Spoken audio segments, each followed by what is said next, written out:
Welcome, fellow confidence crusaders, neuro nerds, and success equalizers. This is your podcast, Real Confidence. I'm your host, Alyssa DeVere, and I'll be sharing a bit of basic brain science, some surprising social secrets, and a touch of tough love. Why? Because I believe confidence is everyone's fundamental right and choice. So let's get to it.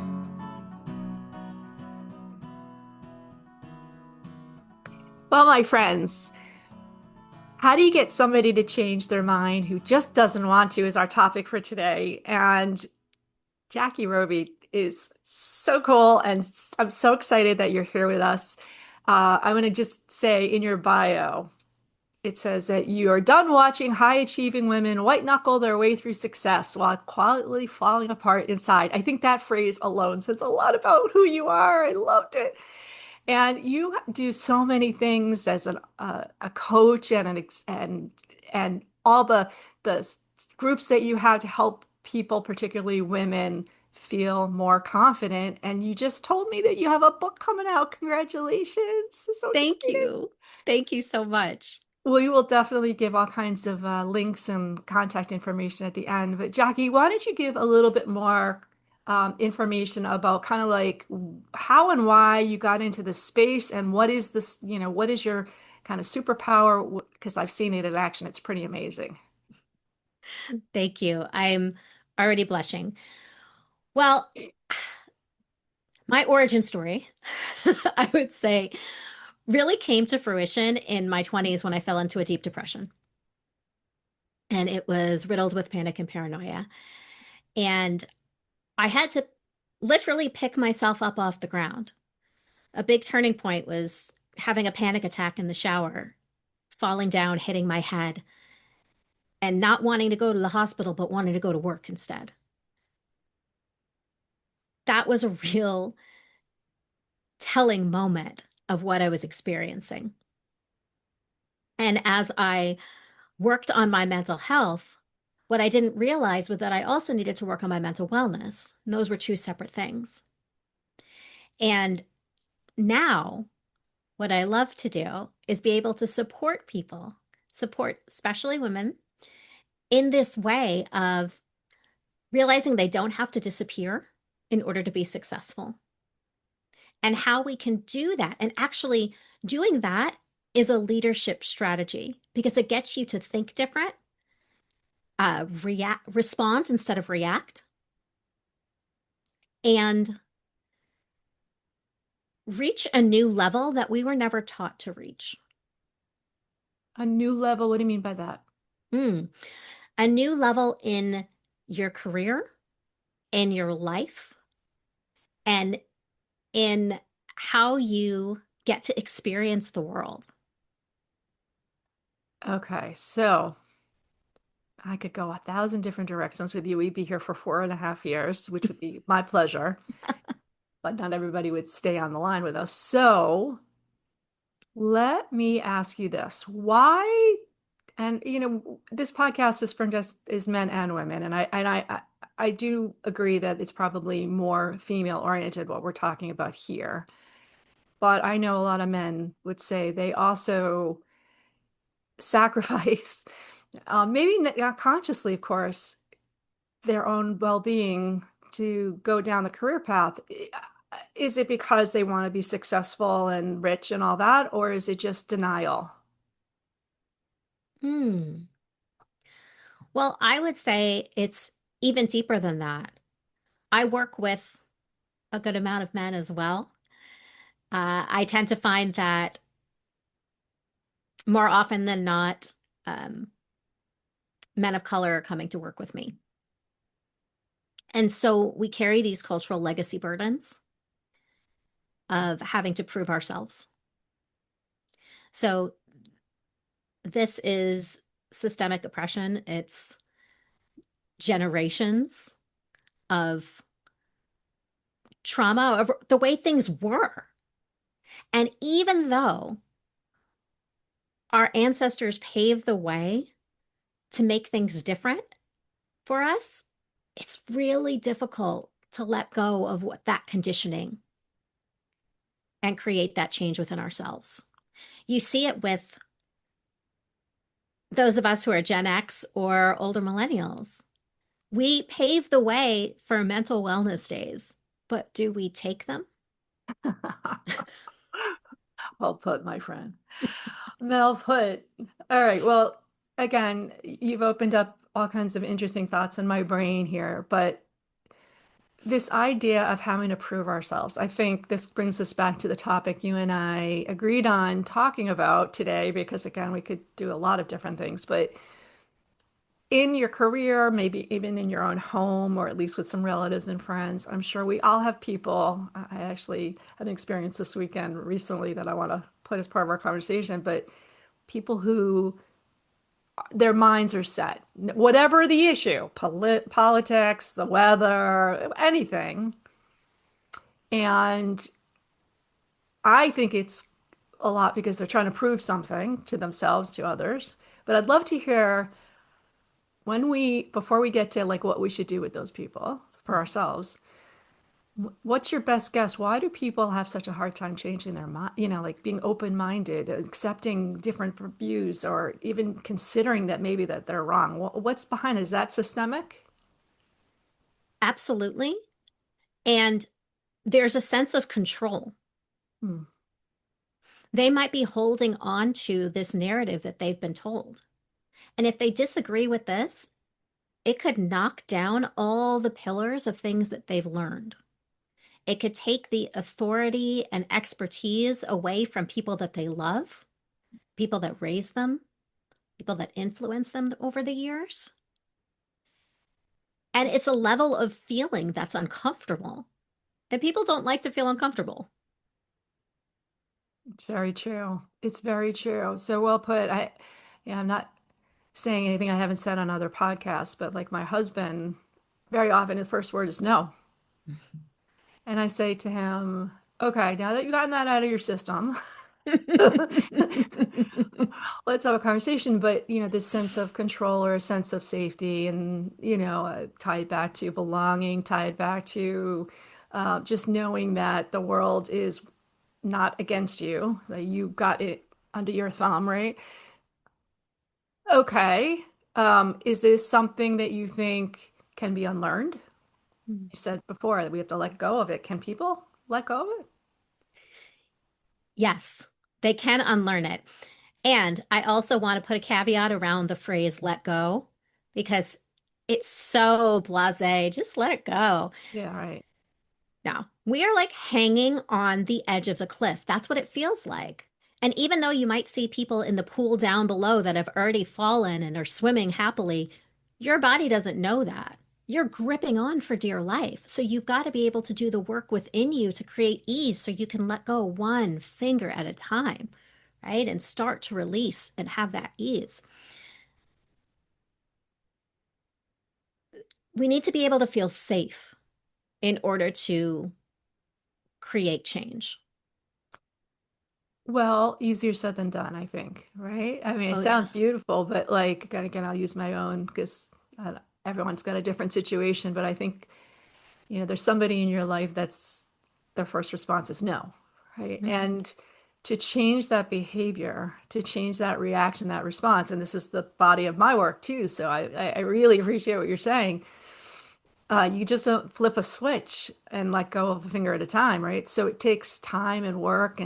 But when you say safe, you're not talking about literally a pool. You're talking about what? Around other people, Mm. right? Yeah. So when I speak of safety, it's not in the physical safety sense. I think that is the basic need we all can immediately relate to. This is Hmm. about emotional safety and your nervous system feeling regulated and safe because you're going into survival mode way more than you realize. Absolutely. My son once said, "I want to tell you something, and I don't want you to be judgmental." Mm. And I thought to myself in the moment, am I usually? And I think as a parent, that's a default. I think as a spouse, partner, significant other, it's a default. So, do people even know that they're making other people not feel safe? Are they aware of that? No. They don't know. They don't realize it. Yeah, I don't think so either. No. No, I operate on the principle that most people are kind and wonderful and come from good intent. Right. And that kind of thought process isn't intentional, especially when you think about the people you love. And it's so interesting that we're not putting our best foot forward for the people that we love. Well, we think it's our best foot forward, right? We don't know, like you're saying, I don't think most people know. I have a friend who, no matter, like, she's just very proud and opinionated on a lot of things. And there's been many conversations. The last one we had was about artificial intelligence, for crying out loud. And she's like, nope, this is the way it is. And I'm like, no, it's not. And it's not because I'm right. It's because there are lots of other potential things and information that she doesn't know. I don't know. But to make it like, so, and it's hard. It's hard sometimes, like I say to myself, am I doing something that's triggering her? Hmm. And I do think that a lot of people, it's been so tightly programmed that they don't know they're doing it to other people. They don't know they're reacting that way, right? And the irony is she actually has a degree in a PhD in psychology. So anyway, um, but needless to say, that is definitely a response mechanism I want people to start thinking about. Another conversation I happen to have this weekend, and it's all aligned here. Can you teach people to be emotionally intelligent so that they realize they're having that response? Is that something people can learn to do Yes. at any Yeah. age? Yes. All right. So let's build the scenario out of what's happening when you're dealing with somebody that doesn't want to change their mind or maybe is not even open-minded to other people's opinions. How does that build a scenario for me? Like, what do you typically hear around this topic? Is it that somebody is in a work environment and they want to do something different, or what is typically the cause? So to confirm, am I looking at the person who's bringing up something different or the one who's resisting it? Oh, bringing it up, like, what do you hear more often that, what causes this sense of, I don't know how to change so and so's mind? Like, what is it they're trying to do? What are they trying to change? Hmm. So oftentimes in the professional environment, it's bringing an idea to the table and getting pushback on the idea. Yeah, so and an idea could be anything. It could be, I want to change the process, or maybe we're not thinking about this thing as broadly, we should do more research. It could be anything, is what you're saying. Exactly. Exactly. Okay. And is it necessarily somebody who is junior or junior for that room, or it doesn't matter what level? It doesn't matter what level. Okay. Or it could be somebody of color or not. It could be somebody female or not. It could be anybody. Okay. All right. So they're in a work environment. Mhm. They are up against this naysayer. What's a typical reaction from the person who presented the idea? What does this look like? Mm. So it can create this anger, this frustration of, I don't matter. This person's never going to change. I can't do anything about it, which basically leads to a hopelessness. Mm, But then there's also a story that goes with it. There's a defensiveness around this was really good, and I need to play out every single scenario of why this was good and what this person has done in the past and how it's all leading up to this moment and this no. And depending where they are in the scenario in their journey, it could also look like freezing and not thinking their idea was good. right. And then not even trying next time, right? Not even bothering, Exactly. right? Either way, you're stopping the process of momentum and innovation. Of course. Of course. But I think the reaction for most people is Of course, there's so many variables. Depends on the relationship you have with this person. If the person who said no, if the person who said no does it all the time, you're like, well, yeah, I don't know why I'm bothering, right? Like you might have a different response. But let's just assume again that you're like, that was a really good idea and that they should listen to me. Mhm. So this, what we would call survival mode or cave person mode of hunkering down or getting angry, that's completely acceptable. Do you think that this is, I mean, I think it's pervasive, and whether you want to call your environment toxic or not, that's a different conversation, but I think this happens constantly to everyone. Mhm. Absolutely. What triggers somebody to say, okay, that's enough. I got to figure out how to get through to this person. Is there usually a commonality of why they're like, it's enough? Because you could just not give an idea next time and the problem's gone, but there's a moment where you say, wait a minute, Mm. I have something here that needs to be heard. Mm. Yeah, there's a point of frustration, actually, is usually what it comes to, Okay. because there's a built level of confidence in your own idea and in your own intelligence. Hmm. Because if you are shutting it down and not wanting to contribute, you're not at that level yet. You haven't hit that frustration.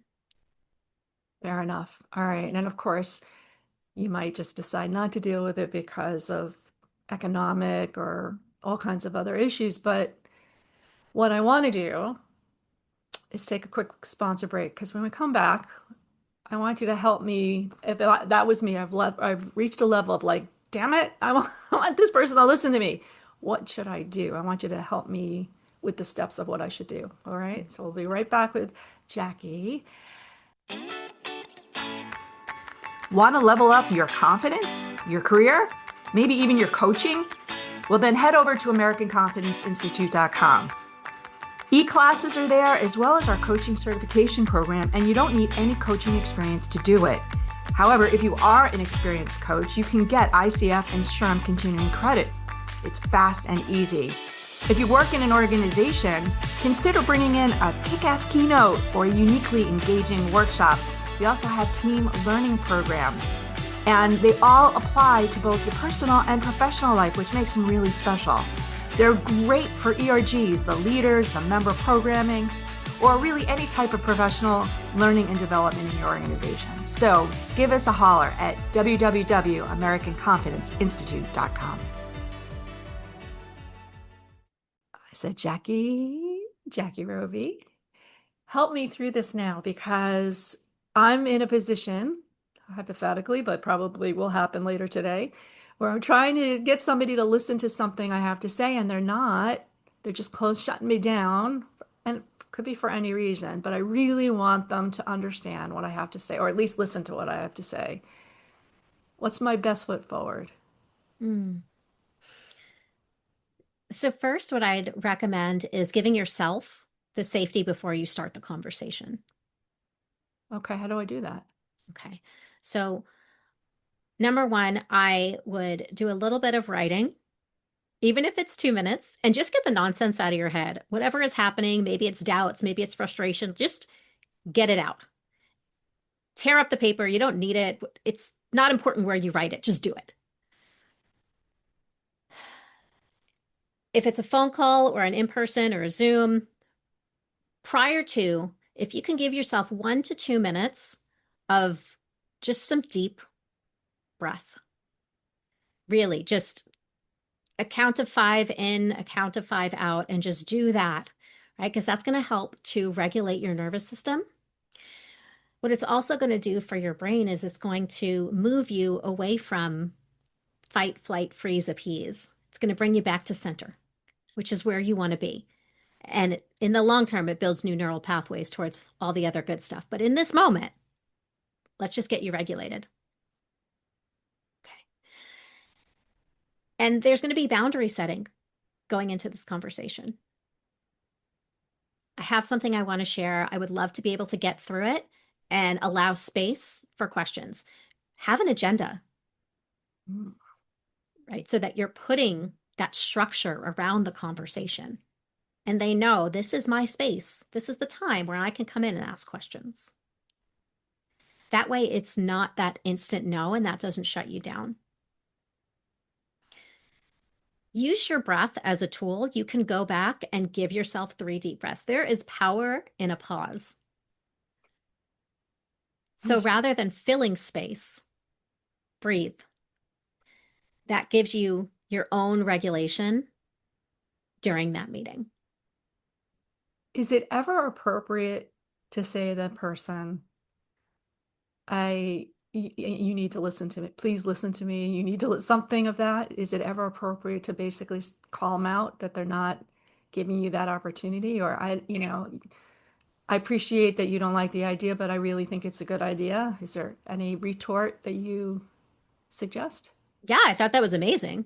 I mean, honestly, I'll be real. For the first time ever, a few months ago, I said in a professional setting to somebody who was speaking over me, may I finish? And that was, and politely, kindly, was enough to allow me the space to do that. Could it have been done differently? Probably. No, no, But it, I think it's great. And you said it calmly like that, right? And I think yeah, that makes a big difference. yeah. Right. In my head, I think my blood was probably boiling, but yeah, Yeah. because we're allowed to have that space and the person is not recognizing that they're doing that because what they're doing is they're reacting. Their amygdala is on fire, Yep. right? And they're pushing. And a lot of the things that happen is when we're listening, we're not actively listening, we're listening for how we're going to respond. So, creating that space, setting the stage, even of there has been pushback around this, there's been resistance, and there are reasons that are going to benefit you to listen to this. That's great. We have like 1 minute left, and one of the things that we teach at the Institute is this notion of inside out pet peeves. And it's like, I hate it when people cut me off or talk over me, or I hate it when somebody says no and is not listening to what I have to say, or clearly is not even considering what I have to say. It's all good pet peeves. And to flip it inside out, it's very simple. It's I appreciate when. And it gives you the ability to not only like kind of recenter yourself in what the value statement is and say, this is why it upsets me, but gives you the language to say to somebody, I really appreciate when somebody, even if you don't agree with my proposal initially, that you would give it some thought, right? Mm. So just start the sentence with I appreciate when. It kind of just I think it does a lot of what you're saying. I don't know if you've ever used that, but we've been I using it. I haven't. I love it so much. What it makes me think of is how I respond to my husband with a lot of things in our conversations. And I'll tell him, I'm so grateful that you, and he'll look at me and go, you don't have to thank me for that. I'm like, yes, I do. It's important. I don't Yeah, take it for granted. that's right. And I also say you have to train people, particularly spouses, on what your values are so they can respect them. Otherwise, they don't know. So I appreciate it when you don't cut me off. I appreciate it when you listen to me or you look at me while I'm speaking. Whatever it is, it kind of trains them. So it's not a bad tool. But One of my, anyway, more oh, importantly, I want people to be able to reach you because your work on stage, in books, in events, as I said, you've got so much to offer folks. How do they get plugged into the world of Jackie Roby? so the best way to find me is probably on LinkedIn at Jackie Roby or on Instagram at Inspire Journey Consulting. And I'm thrilled to share that I am writing a book. It's going to be coming out in the spring called Palatable, Profitable, and Dying Inside. Oof, And this is about how success makes you disappear and ways to bring you back. love it. Thank you so much for being on the podcast. I know we're going to do a whole bunch of stuff together as fellow neuro nerds. I'm looking forward to it. But for today, thank you for bringing some of your inspired everything with you. It was really awesome. Thanks so much. Thank you.